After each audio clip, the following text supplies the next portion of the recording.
अब मैं आपको मोमेंट ऑफ इनर्शिया की इंट्रोडक्शन दे चुका हूँ।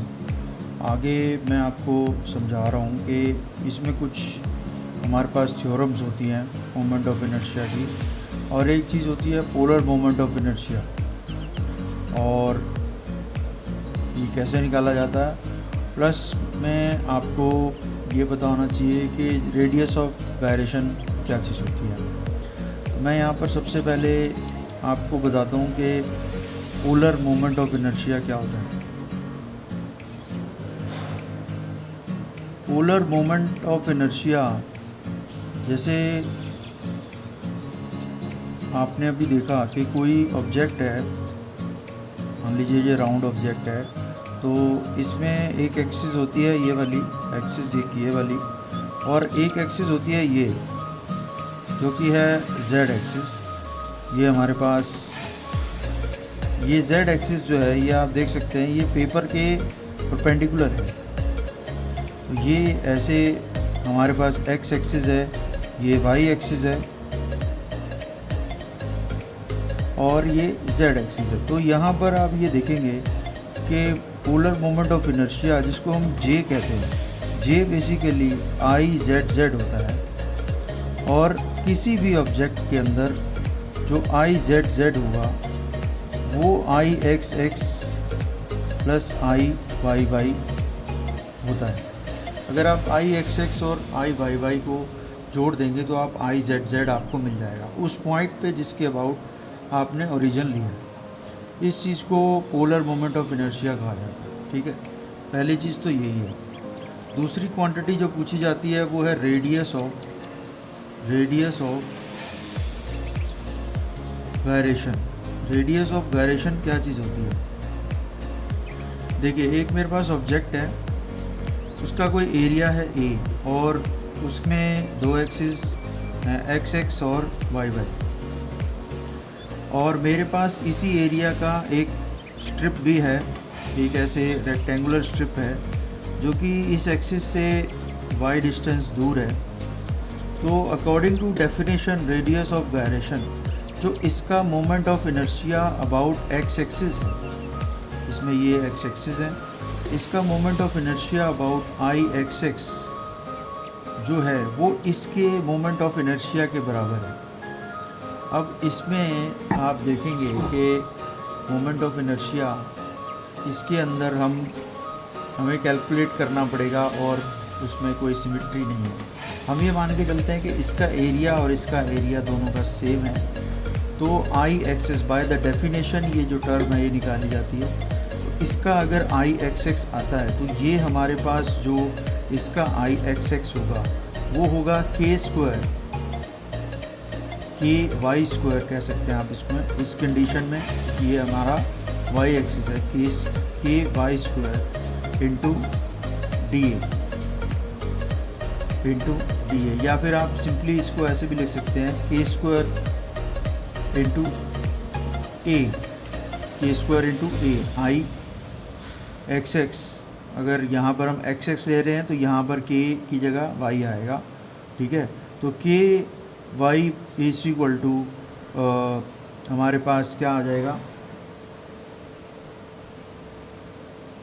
अंडर रूट में I by I X X by A. It is the moment of inertia of the equivalent bar. तो अगर मुझे रेडियस ऑफ गायरेशन निकालना है तो मुझे इसके इक्वलेंट जो बार है, इस एरिया के इक्वलेंट जो बार होगी, उसका मोमेंट ऑफ इनर्शिया, उसका जो ये डिस्टेंस है, ये हमें, ये जो के वाई वाई है, ये हम निकाल सकते हैं। अगर मुझे इसका मोमेंट ऑफ इनर्शिया इस एक्सिस के अबाउट पता हो तो मैं ये के वाई वाई निकाल सकता हूँ। के वाई वाई क्या होगा, आई एक्स एक्स अपॉन में ए, आई एक्स एक्स अपॉन में ए है इसका एरिया, यानी कि this is called radius of gyration.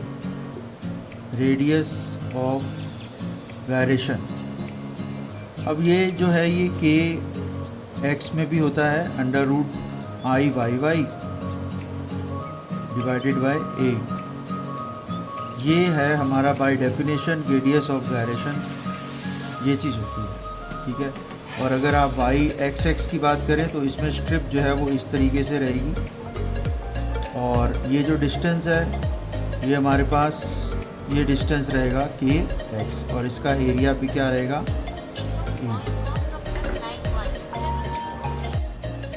तो यहाँ पर आपको ये समझ में आ गया था कि आपको कि ये रेडियस ऑफ गायरेशन जो है ये बेसिकली क्या चीज़ होती है। तो यहाँ पर हम आगे चलते हैं। जो अगला टॉपिक है वो है इसकी जो एक और क्वांटिटी आपको पता होनी चाहिए, विच इज़ इसके अंदर जो है थ्योरम जो है इसको क्या कहते हैं, theorem REM of parallel axis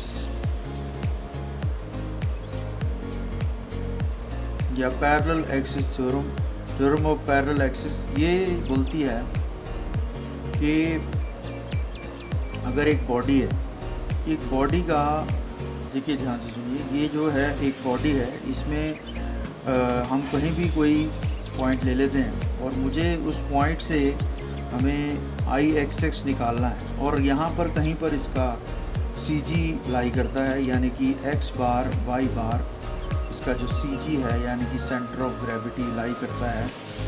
तो अगर इससे अगर आपको इसके अबाउट X बार इसको मैं ऐसे लिखता हूँ, तो ये जो थ्योरम है ये कहती है कि अगर इन दोनों एक्सिस के बीच में डिस्टेंस हमें पता हो जो कि है D, so IXX will be equal to IX bar plus area of this object, area into D square, D is the distance between the two axes। यानी कि अगर मुझे इसके अबाउट मोमेंट ऑफ इनर्शिया निकालना है तो मुझे CG के अबाउट मोमेंट ऑफ इनर्शिया पता होगा, तो मैं इसके अबाउट निकाल सकता हूँ। मुझे इसके अबाउट मोमेंट ऑफ इनर्शिया जो होगा वो मैं निकालना पड़ेगा, और इन दोनों का डिस्टेंस अगर पता हो तो हम सिंपली प्लस करके A इंटू डी स्क्वायर कर देंगे तो हमारे पास IXX आ जाएगा। सिमिलरली ये चीज़ Y में भी वैलिड है, ठीक है। तो ये जो है थ्योरम, इसको पैरेलल एक्सिस थ्योरम कहते हैं, ठीक है। मान लीजिए जैसे कि एक एग्जांपल मैं आपको देता हूँ, जैसे कि एक मेरे पास कोई बार है, इसका आपको इसके सेंटर ऑफ ग्रेविटी यानी कि इसके बीच में से आपको x बार पता है, आपको इसके बॉटम से x निकालना है, यानी कि IXX will be equal to IX bar plus area into this distance, ये जो भी डिस्टेंस इसके बीच में होगा। तो यहाँ से हम IXX निकाल सकते हैं अगर हमें IX बार पता हो। और सिमिलरली आप Y एक्सिस में देखेंगे तो यहाँ पर मेरे को अगर इस एक्सिस के अबाउट, यानी कि ये है Y बार और मुझे इस एक्सिस के अबाउट निकालना है कॉल्ड YY, तो इन दोनों के बीच का डिस्टेंस मुझे पता होना चाहिए। तो IYY will be equal to Y bar plus area into d square. Simply ये इसका फॉर्मूला होगा। अभी हम आगे आएंगे तो इसके अंदर हमें कॉम्बिनेशन ऑफ फिगर्स मिल सकती हैं, जिसके अंदर हमें ऐसे कई सारे, जैसे हमें इस तरीके का कोई ऑब्जेक्ट मिल सकता है। एक ऑब्जेक्ट मान लीजिए ऐसे है, हमें वो बोलेगा कि इसको पहले CG निकालिए, ऑब्जेक्ट का CG निकालिए और फिर IYY और IXX निकालना है। तो इस केस के अंदर भी हमें इसको अलग अलग दो हिस्सों में बांट लेना है और फिर हमें इंडिविजुअल निकाल के फिर हम इस थ्योरम का इस्तेमाल करेंगे। तो इसके क्वेश्चन थोड़े से लेंथी होते हैं, ज़्यादा कैलकुलेशन वाले होते हैं। ये जो तीन चीज़ें मैंने आपको भी बताई हैं, ये इसका सेकंड पार्ट है जो कि इम्पोर्टेंट है as per the moment of inertia chapter, ठीक है। This is polar moment of inertia, radius of gyration, and this is parallel axis theorem. ठीक है।